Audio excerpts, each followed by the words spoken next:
Hello students, let's resume our Haryana GK quick revision series.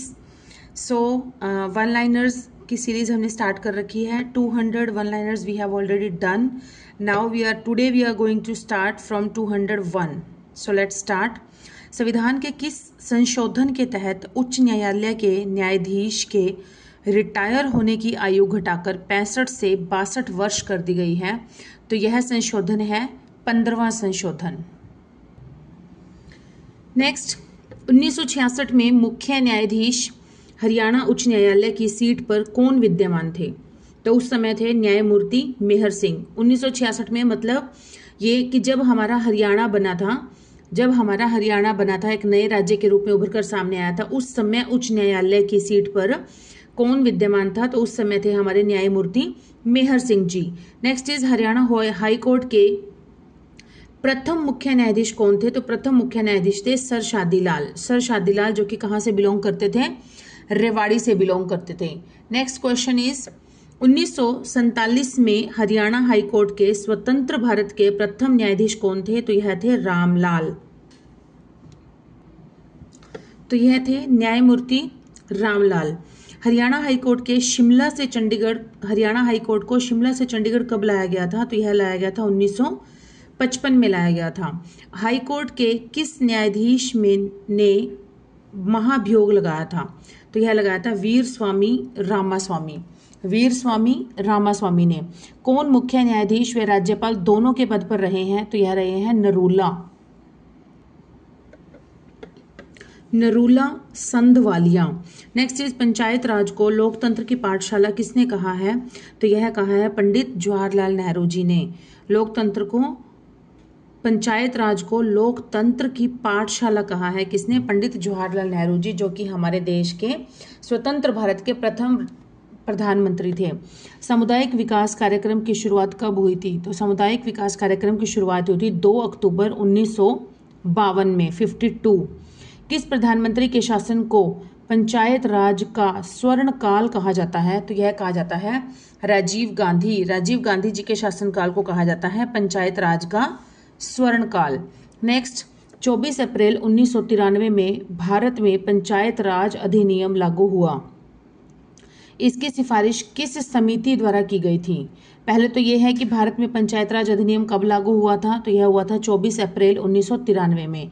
और किस समिति ने इसकी सिफारिश की थी? तो समिति का नाम है नाथूराम मिर्धा समिति। नेक्स्ट, पंचायत राज को संविधान के किस अनुच्छेद में वर्णित किया गया है? तो यह किया गया है 243 अनुच्छेद है, अनुच्छेद नंबर 243 क पार्ट से क भाग से अण तक। नेक्स्ट इज 2022 में हरियाणा में कौन से पंचायत चुनाव हुए हैं? तो यह हुए हैं 6ठे पंचायत चुनाव हुए हैं। नेक्स्ट, हरियाणा में पंचायत राज को लागू करने का श्रेय किस मुख्यमंत्री को जाता है? तो यह है चौधरी भजन लाल जी को हरियाणा में पंचायत राज लागू करने का श्रेय जाता है। नेक्स्ट, ग्राम सभा की बैठक को किस किस तिथि को करना अनिवार्य है? तो यह 2 डेट्स जो हैं, 2 तिथियां जो हैं, ये फिक्स हैं। कौन कौन सी? 13 अप्रैल व 2 अक्टूबर। 13 अप्रैल और 2 अक्टूबर को करना कंपल्सरी होता है। नगर पालिका का प्रावधान किस अनुच्छेद में दिया गया है? तो यह दिया गया है 243 में। और भाग कौन सा है? य से त तक। और भाग है इसका 9वां क भाग है, 9 क, जिसमें नगर पालिका का प्रावधान दिया गया है। नेक्स्ट, 2024 में हरियाणा में कितने नगर परिषद हैं? 2024 में नगर परिषद हैं हरियाणा में 21। मानेसर को 11वां नगर निगम कब बनाया गया था? यह बनाया गया था 25 दिसंबर 2019 को बनाया गया था। मानेसर को नगर निगम बना दिया गया था। और सबसे बड़ा नगर निगम कौन सा है? सबसे बड़ा नगर निगम है हमारा फरीदाबाद। उपभोक्ता संरक्षण अधिनियम कब लागू हुआ था? उपभोक्ता संरक्षण अधिनियम यह लागू हुआ था 2019 में। HSGDA का पूरा नाम क्या है? पूरा नाम क्या है? पूरा नाम है Haryana step up smart gram development authority. Haryana step up smart gram development authority. Haryana का सबसे बड़ा नगर निगम कौन सा है? अभी मैंने बताया आपको, फरीदाबाद। हरियाणा में लोकायुक्त पोर्टल कब शुरू किया गया था? लोकायुक्त पोर्टल शुरू किया गया था 2019 में शुरू किया गया था। किसी राज्य का विधित प्रमुख कौन होता है? तो यह होता है राज्यपाल। किसी राज्य का तथ्यत प्रमुख कौन होता है? विधित प्रमुख होता है राज्यपाल और तथ्यत प्रमुख होता है मुख्यमंत्री होता है। कौन व्यक्ति हरियाणा विधानसभा अध्यक्ष, उप मुख्यमंत्री व मुख्यमंत्री तीनों पदों पर रह चुका है? हरियाणा में विधानसभा अध्यक्ष के पद पर, उप मुख्यमंत्री के पद पर और मुख्यमंत्री के पद पर, तीनों के पद पर कौन रह चुका है हमारे हरियाणा में? वह है बनारसी दास गुप्ता। बनारसी दास गुप्ता, BD गुप्ता। हरियाणा के किस पूर्व मुख्यमंत्री ने मुजारा आंदोलन का प्रतिनिधित्व किया था? मुजारा आंदोलन का प्रतिनिधित्व किया था चौधरी देवीलाल जी ने। नेक्स्ट, जो कि हरियाणा से बिलोंग करते हैं और ये भारत के छठे उप प्रधानमंत्री भी बने थे। छठे उप प्रधानमंत्री भी बने थे। कौन? हमारे देवीलाल जी, चौधरी देवीलाल जी। नेक्स्ट है, हरियाणा में वृद्धावस्था भत्ता किस वर्ष से दिया जाने लगा था? वृद्धावस्था पेंशन कब से दी जाने लगी थी? तो यह दी जाने लगी थी 1987 से दी जाने लगी थी, 1987 से। नेक्स्ट इज, किस मुख्यमंत्री को गोपालक के नाम से जाना जाता है? तो यह जाना जाता है हुकम सिंह। हुकम सिंह जी को जाना जाता है गोपालक के नाम से। किस मुख्यमंत्री ने गुरुनाम आयोग की स्थापना की थी? गुरुनाम आयोग की स्थापना की थी हुकम सिंह ने और कब की थी? 1991 में की थी। पंचायत राज क्यों और कैसे, पुस्तक का नाम है ये, पंचायत राज क्यों और कैसे। तो इस पुस्तक को किसने लिखा था? कौन थे इसके लेखक? इसके लेखक थे बनारसी दास गुप्ता, जो कि हमारे हरियाणा के विधानसभा अध्यक्ष रह चुके हैं, उप मुख्यमंत्री रह चुके हैं और मुख्यमंत्री के पद पर भी इन्होंने कार्यभार संभाला है। नेक्स्ट इज, एडवोकेट जनरल, महाधिवक्ता को हटाने का प्रावधान किस अनुच्छेद में है? एडवोकेट जनरल को हटाने का प्रावधान किस अनुच्छेद में है? तो ऐसा कोई प्रावधान अभी तक नहीं बना है, ऐसा कोई प्रावधान नहीं है।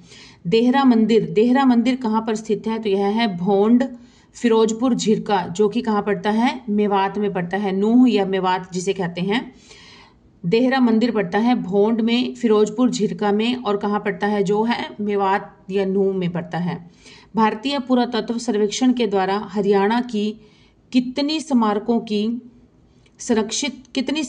को संरक्षित किया गया है? स्मारकों को संरक्षित किया गया है, तो यह किया गया है 23 स्मारकों को संरक्षित किया गया है। तो 23।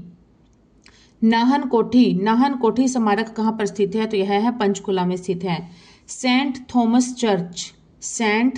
चर्च ये कहाँ पर है? यह है हमारे हिसार में स्थित है, Saint Thomas church.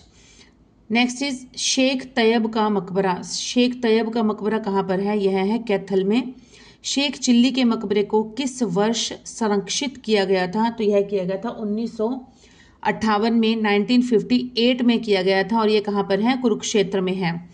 Attorney house व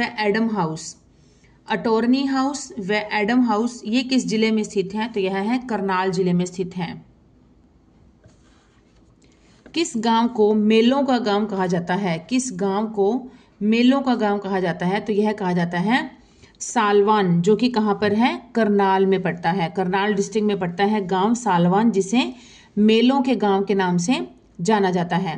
नेक्स्ट इज, गुरु तेग बहादुर स्मारक संग्रहालय कहाँ पर बनाया गया है? तो यह बनाया है बड़खासला, और कहाँ पड़ता है ये? सोनीपत में। गुरु तेग बहादुर संग्रहालय बनाया गया है, म्यूजियम बनाया गया है गुरु तेग बहादुर जी के नाम पर, जो कि सिखों के 9वें गुरु थे। कहाँ पर है? बड़खासला में, और यह है सोनीपत जिले के अंदर। नेक्स्ट, रणजीत सिंह व खड़ग सिंह की समाधि किस किले में है?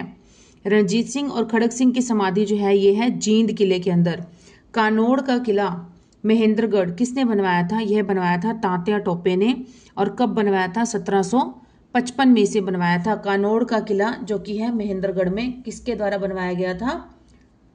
तात्या टोपे के द्वारा, 1755 में। नेक्स्ट इज, कलायत के किले का निर्माण किसके द्वारा करवाया गया था? कलायत के किले का निर्माण करवाया गया था गुरुबख्श सिंह के द्वारा कराया गया था। टोहाना के दुर्ग का जीर्णोद्वार किसके द्वारा किया गया था? टोहाना के दुर्ग का ये किया गया था बलबन के द्वारा किया गया था। नेक्स्ट, किस किले को दिल्ली का लोह द्वार कहा जाता है? दिल्ली का लोह द्वार कहा जाता है किसे? बल्लभगढ़। बल्लभगढ़ के किले को कहा जाता है। नेक्स्ट, पुरातत्व संग्रहालय झज्जर, जो कि पुरातत्व संग्रहालय जो कि झज्जर में है, इसका निर्माण किस वर्ष हुआ था? तो इसका निर्माण हुआ था 1959 में हुआ था, 1959 में हुआ था। पुरातत्व संग्रहालय झज्जर, इसे किस और अन्य नाम से जाना जाता है? तो यह जाना जाता है ओमानंद। ओमानंद सरस्वती संग्रहालय। ओमानंद के नाम से भी क्वेश्चन बहुत बार पूछा जाता है। ओमानंद सरस्वती संग्रहालय कहाँ पर है? तो यह है झज्जर में। और इसका निर्माण किस वर्ष हुआ था? 1959 में। इसका दूसरा नाम क्या है? पुरातत्व संग्रहालय। Next, home of folk arts संग्रहालय, ये किस जिले में स्थित है? होम ऑफ फोक आर्ट्स, तो यह कहाँ पर है? यह है हमारे गुरुग्राम में स्थित है। हस्तलेख संग्रहालय की स्थापना किसके द्वारा की गई है? हस्तलेख संग्रहालय की स्थापना की गई है पंडित स्थाणुदत्त शर्मा। पंडित स्थाणुदत्त शर्मा के द्वारा की गई है। और यह हस्तलेख संग्रहालय है कहाँ पर? यह है कुरुक्षेत्र में। Next is Leeladhar. लीलाधर दुखी स्मारक। लीलाधर दुखी स्मारक यह कहाँ पर है? यह है सिरसा में। और इसका दूसरा नाम क्या है? सरस्वती संग्रहालय, ये सिरसा जिले में है। धरोहर संग्रहालय, जिसमें 1857 की क्रांति में हरियाणा का योगदान दर्शाता है, यह कहाँ पर स्थित है? धरोहर संग्रहालय, जिसमें कि 1857 की क्रांति में हरियाणा का योगदान दर्शाता है, यह कहाँ पर स्थित है?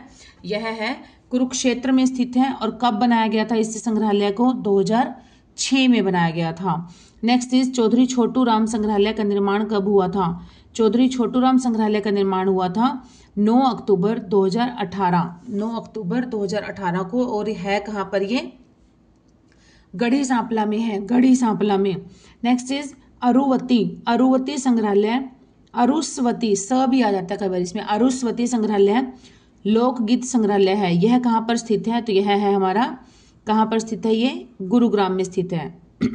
पेनीरमा विज्ञान केंद्र कुरुक्षेत्र में है। इसका निर्माण कब हुआ था? इसका निर्माण हुआ था 2001 में हुआ था। जहाज कोठी। जहाज कोठी क्षेत्रीय संग्रहालय कहाँ पर स्थित है? तो यह है हमारा हांसी में स्थित है। कहाँ पर है ये? हांसी में स्थित है।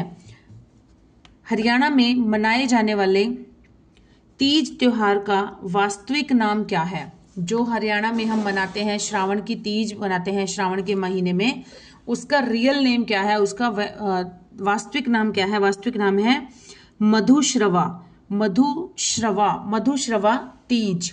नेक्स्ट इज गणगौर त्योहार किस तिथि को मनाया जाता है? गणगौर त्योहार मनाया जाता है चैत्र की तृतीया को। चैत्र मास की तृतीया को मनाया जाता है कौन सा त्योहार? गणगौर त्योहार। और यह गणगौर त्योहार शिव पार्वती जी को समर्पित है। गण गौर, गौर मतलब गोरा, गोरा मतलब पार्वती और गण मतलब शिव। तो ये शिव पार्वती जी के लिए समर्पित है। और इसमें जो विवाहित स्त्रियां होती हैं, ऐसा मानना है कि जो विवाहित स्त्रियां होती हैं वो इस व्रत को रखती हैं, इस त्योहार को मनाती हैं और अपने पति की लंबी उम्र के लिए मनाती हैं। नेक्स्ट इज सिमरन दास का मेला। सिमरन दास का मेला कहाँ पर लगता है? यह लगता है इंद्री करनाल में। कहाँ पर लगता है? इंद्री करनाल में। भड़लिया नौमी। भड़लिया नौमी का त्योहार किस उपलक्ष्य में मनाया जाता है? भड़लिया नौमी का त्योहार मनाया जाता है वर्षा ऋतु के आगमन पर। जब वर्षा ऋतु का आगमन होता है, वर्षा ऋतु स्टार्ट होती है, तब भड़लिया नौमी का त्योहार मनाया जाता है। बाबा लुहाना। बाबा लुहाना समाधि मेला कहाँ पर लगता है? बाबा लुहाना समाधि मेला यह लगता है कैथल में। गुरु जमुना दास। गुरु जमुना दास का मेला कहाँ पर लगता है? यह लगता है भालोठ, जो कि है रोहतक में। अब ये प्रॉपर क्या है कि जो HSSC है ये डीप पूछने लग गई है अब क्वेश्चन, क्योंकि कंपटीशन इतना टफ है। तो ऑब्वियस बात है कि इतनी ज़्यादा स्ट्रेंथ होगी तो कुछ ना कुछ तो उसमें मतलब ऐसे डिफरेंट करेंगे, तभी तो ज़्यादा से ज़्यादा स्टूडेंट्स जो है वो मतलब बाहर निकल पाएंगे ना। कंपटीशन इतना हार्ड होता जा रहा है, इतनी ज़्यादा स्ट्रेंथ होती है स्टूडेंट्स की। तो यहाँ पर क्या है, प्रॉपर गांव का नाम भी दिया गया है, जगह का नाम, प्रॉपर प्लेस का नाम दिया गया है जहाँ पर ये चीज़ें होती हैं, जहाँ पर ये मेला लगता है, त्यौहार मनाए जाते हैं या मेला लगता है जो भी। ये है भालोठ। रोहतक तो पता है काफ़ी लोगों को, लेकिन भालोठ जो है ये प्रॉपर प्लेस का नाम है जो कि रोहतक डिस्ट्रिक्ट में है, जहाँ पर गुरु जमुना दास का मेला लगता है। नेक्स्ट है गुलाबोगरी। गुलाबोगरी का मेला किस स्थान पर लगता है? यह लगता है indole, indole Charkhi Dadri, indole Charkhi Dadri में लगता है गुलाबोगरी का मेला। नेक्स्ट है बाबा गिनती दास, बाबा गिनती दास का मेला कहाँ पर लगता है? यह लगता है छुड़ानी झज्जर में, छुड़ानी में लगता है जो कि है झज्जर जिले में। नेक्स्ट इज पाथरी माता का मेला, पाथरी माता का मेला किस स्थान पर लगता है? यह लगता है पानीपत में, पाथरी माता का मेला लगता है पानीपत जिले में लगता है। भूरा भवानी, भूरा भवानी का मेला किस जिले में लगता है? यह लगता है महेंद्रगढ़ में, भूरा भवानी का मेला लगता है महेंद्रगढ़ में। गीता महोत्सव, गीता महोत्सव को वैश्विक स्तर पर कब मनाया गया था? तो यह मनाया गया था 2019 में। कहाँ पर? मॉरिशस में। 2019 में मॉरिशस में मनाया गया था गीता महोत्सव को वैश्विक स्तर पर। और इसे अंतर्राष्ट्रीय दर्जा कब दिया गया था गीता महोत्सव को? इंटरनेशनल लेवल का इसे कब फेस्टिवल घोषित किया गया था? तो यह किया गया था 2016 में। 2016 में गीता महोत्सव को, इसका नाम होता है गीता जयंती, लेकिन एक्चुअल में क्या है कि जो इंडिया में तो हम प्रॉपर उन्हीं दिनों में मनाते हैं, हरियाणा में जब गीता जयंती के दिन होते हैं, लेकिन जो अदर कंट्रीज हैं वो कब मनाने लग गई थी, वो अपने अकॉर्डिंग, अपने कन्वीनियंट के अकॉर्डिंग कभी भी मना लेती हैं पूरे साल में कभी भी। तो इसलिए उसको गीता जयंती ना कहकर उसको गीता महोत्सव कहा जाने लग गया। ठीक है, हमारे यहाँ पर जो होता है गीता जयंती महोत्सव बोलते हैं, लेकिन जब इसको इंटरनेशनल लेवल का बनाया गया तो अदर कंट्रीज में जैसे कोई फरवरी में मना लेता है, कोई मार्च में, कोई जुलाई में, ऐसे करके। तो जयंती जो होती है वो तो प्रॉपर उसी दिन या उन्हीं दिनों में होती है, इसलिए गीता महोत्सव इसका नाम रख दिया गया था। तो गीता महोत्सव को इंटरनेशनल लेवल का कब दर्जा दिया गया था? ये दिया गया था 2016 में। और वैश्विक स्तर पर मनाया कब गया था? इसे पहली बार ये मनाया गया था 2019 में। और कहाँ पर? मॉरिशस में मनाया गया था। नेक्स्ट इज प्रथम अंतर्राष्ट्रीय गीता पार्क, प्रथम अंतर्राष्ट्रीय गीता पार्क की स्थापना किस देश में हुई है? तो यह हुई है कनाडा में। कहां पर हुई है? कनाडा में हुई है। नेक्स्ट है 800 किलो की गीता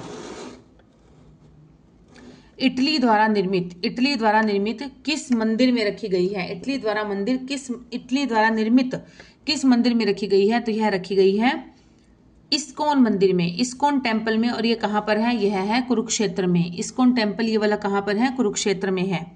कार्तिकेय मेला हरियाणा में कहाँ पर लगता है? कार्तिकेय मेला हरियाणा में लगता है पेहेवा में, पेहेवा कुरुक्षेत्र में। बाबा खेड़े वाले का मेला, बाबा खेड़े वाले का मेला कहाँ पर लगता है? यह लगता है नौरंगाबाद भिवानी में, नौरंगाबाद भिवानी में। मुगिप्पा, मुगिप्पा मेला हरियाणा में कहाँ पर लगता है? मुगिप्पा मेला लगता है रिवासा तोशाम में, रेवासा तोशाम में, जो कि भिवानी डिस्ट्रिक्ट में पड़ता है। हरियाणा का प्रथम सफल सांग कौन सा है? सफल सांग पूछा है, सांगी नहीं, सफल सांग कौन सा है? तो यह है सीला सेठानी। हरियाणा का प्रथम आधिकारिक सांगी किसे माना जाता है? आधिकारिक सांगी माना जाता है पंडित दीपचंद को। सफल सांगी हरदेवा का संबंध किस गांव से था? हरदेवा, हरदेवा जो है वो सफल सांगी रहे हैं, उसका संबंध किस गांव से था? तो उनका संबंध था गोलर रोहतक से, गोलर गांव से था, जो कि रोहतक डिस्ट्रिक्ट में पड़ता है। फुल डोर मेला, फुल डोर मेला, फुल डोर मेला कहाँ पर लगता है? यह लगता है फरीदाबाद में। फुल डोर होता है ये डोर, फुल डोर का मेला ये लगता है फरीदाबाद में। नेक्स्ट इज किस व्यक्ति को सांग में पद्मश्री प्राप्त हुआ है? सांग में पद्मश्री प्राप्त हुआ है किसे? तुलेराम कौशिक, तुलेराम कौशिक को प्राप्त हुआ है। कवि शिरोमणि की उपाधि किस गायक को दी गई है? कवि शिरोमणि की उपाधि दी गई है पंडित मांगेराम को, पंडित मांगेराम को दी गई है। पंडित मांगेराम का जन्म स्थान कहाँ पर है? तो यह है पाणची सोनीपत में। पंडित मांगेराम का जन्म है पाणची गांव में सोनीपत में, और इसे कवि शिरोमणि की उपाधि दी गई है पंडित मांगेराम जी को। आल्हा, आल्हा गीत के खोजकर्ता के रूप में किसे जाना जाता है? आल्हा गीत के खोजकर्ता है चार्ल्स एलियट, चार्ल्स एलियट हैं इसके आल्हा गीत के खोजकार। नेक्स्ट है बिलसर मेला, बिलसर मेला कहाँ पर लगता है? यह लगता है हंस हेडर जींद में, और कहीं पर हंस हेडर मेला भी आ जाता है लिखा हुआ सीधा इसको। हंस हेडर मेला ये भी कहाँ पर लगता है? ये जींद में लगता है। बिलसर मेला है प्रॉपर इसका नाम, तो बिलसर मेला कहाँ पर लगता है? हंस हेडर जींद में। हरियाणा की प्रथम रंगीन फिल्म कौन सी है? रंगीन फिल्म कलर्ड मूवी कौन सी बनी है हरियाणा की? तो यह है हरफूल जाट जुलानी, हरफूल जाट जुलानी। और कब बनी थी? यह 1974 में बनी थी, 1974 74 में, 74 में बनी थी। नेक्स्ट है हरियाणा की प्रथम फिल्म कौन सी है? प्रथम फिल्म ब्लैक एंड व्हाइट लिखा है ना, देखो B&W ब्लैक एंड व्हाइट कौन सी है प्रथम फिल्म? यह है धरती। कब बनी थी? 1968 में। और प्रथम कलर्ड मूवी कौन सी है? कलर्ड मूवी है हर फूल जाट जुलानी, जो कि 1974 में बनी थी। 2 राष्ट्रीय पुरस्कार जीतने वाली पहली हरियाणा फिल्म कौन सी है? ऐसी हरियाणा फिल्म जिसने कि 2 राष्ट्रीय पुरस्कार जीते हैं, तो उस फिल्म का नाम है पगड़ी, पगड़ी द ऑनर, पगड़ी द ऑनर। और ये कब बनी थी? यह बनी थी 2015 में रिलीज हुई थी। संगीतकार जेपी कौशिक का संबंध किस जिले से है? यह है रोहतक जिले से है। दूरदर्शन पर प्रदर्शित प्रथम हरियाणवी फिल्म कौन सी है? दूरदर्शन पर प्रदर्शित प्रथम हरियाणवी फिल्म है गुलाबो। हरियाणा फिल्म प्रोत्साहन बोर्ड का अध्यक्ष कौन है? तो यह है फिल्म प्रोत्साहन बोर्ड का अध्यक्ष है मीता वशिष्ठ। यहाँ पर एक बार देख लीजिए। प्रथम ब्लैक एंड व्हाइट फिल्म है धरती, 1968 में आई थी। प्रथम कलर्ड मूवी है हर फूल जाट जुलानी, जो 1974 में आई थी। और 2 राष्ट्रीय पुरस्कार जीतने वाली मूवी है पगड़ी द ऑनर, और जो कि 2015 में आई थी। और है दूरदर्शन पर पहली हरियाणवी फिल्म कौन सी आई थी? जो दूरदर्शन पर दिखाई गई थी, तो वो है पहली हरियाणवी फिल्म गुलाबो। ठीक है। नेक्स्ट है साझा सर नाटक के रचयिता कौन है? साझा सर जो नाटक है, इसके रचयिता कौन है? इसके रचयिता हैं रामफल चहल, किशन भाई भी कहा जाता है इन्हें, रामफल चहल, किशन भाई। नेक्स्ट, इंडिया टुडे की टॉप 20 लिस्ट में आने वाले हरियाणवी अभिनेता कौन से हैं? इंडिया टुडे की जो न्यूज है उसमें टॉप 20 में कौन से हरियाणवी अभिनेता आते हैं? ये है अनूप लाठर। नेक्स्ट है बुजनी आभूषण जो है वो किस अंग में पहना जाता है? बुजनी आभूषण पहना जाता है कान में। चौथ आभूषण का संबंध शरीर के किस हिस्से से है? चौथ का, तो यह है कमर से है, जो कि पुरुष बांधते हैं इस आभूषण को कमर पर अपनी। 4 नीले और 4 लाल धागों की बुनाई वाले खद्दर से बना बिना कली का घाघरा, इसे क्या कहते हैं? इसे कहते हैं खारा। 4 नीले और 4 लाल धागों की बुनाई वाले खद्दर से बना हुआ बिना कली का घाघरा होता है, इसे कहते हैं खारा। झालरा जो है वो चांदी का आभूषण है, और ये कहाँ पर पहना जाता है? यह पहना जाता है गले में। आंवला व कड़े का संबंध शरीर के कौन से हिस्से से है? तो यह है पैरों से, पैरों में पहने जाते हैं ये। नेक्स्ट है राजपूती पगड़ी को किस नाम से जाना जाता है? राजपूती पगड़ी को जाना जाता है पाग के नाम से। नीले कपड़े पर पीली कढ़ाई के वस्त्र को क्या कहा जाता है? इसे कहते हैं लेह, इसे कहा जाता है लेह। नीले कपड़े पर पीली कढ़ाई के वस्त्र को कहते हैं लेह। कड़ुल्ले जो होते हैं वो आभूषण किस अंग में पहने जाते हैं? कड़ुल्ले पहने जाते हैं बाजू में। गोफ वस्त्र पुरुषों के द्वारा कहाँ पर पहना जाता है? गोफ वस्त्र पहना जाता है गले में। नेक्स्ट है हाथ से काते हुए सूत से निर्मित वस्त्र को, मतलब हाथ के द्वारा बनाया गया जो सूत होता है, जो औरतें आपने पहले की जो बुजुर्ग औरतें थी वो घर में चरखा रख के सूत काटती थी, है ना, उससे निर्मित वस्त्र को क्या कहते हैं? उससे जो बनाई जाती थी, चादर टाइप बनाई जाती थी, तो उसे कहते हैं दोहर। सूती धागे की चादर बनाई जाती थी, चादर टाइप, और इसे कहते हैं दोहर। और यह गर्मियों में भी ओढ़ी जाती थी, ये ठंडी रहती है। सूती धागा जो होता है वो ठंडा रहता है, तो इसलिए इसे गर्मियों में ज्यादा यूज किया जाता था, तो इसे कहते हैं दोहर। नेक्स्ट है मंगल गीतों के बाद गाए जाने वाली डैश है। मंगल गीतों के बाद क्या गाया जाता है? तो यह गाई जाती है जकड़ी। तो आज के हमारे 100 क्वेश्चंस यहीं पर ही कंप्लीट होते हैं। 300 questions total we have done. 100 question की सीरीज है स्टूडेंट्स, बहुत होते हैं 100 क्वेश्चंस, तो आप इनको प्रॉपर सपोर्ट दीजिए जैसे पहले देते आए हैं। और जल्दी मिलेंगे नेक्स्ट वीडियो में नेक्स्ट नए न्यू 100 क्वेश्चंस के साथ। Till then keep studying and keep hard working and please support my channel. Bye students.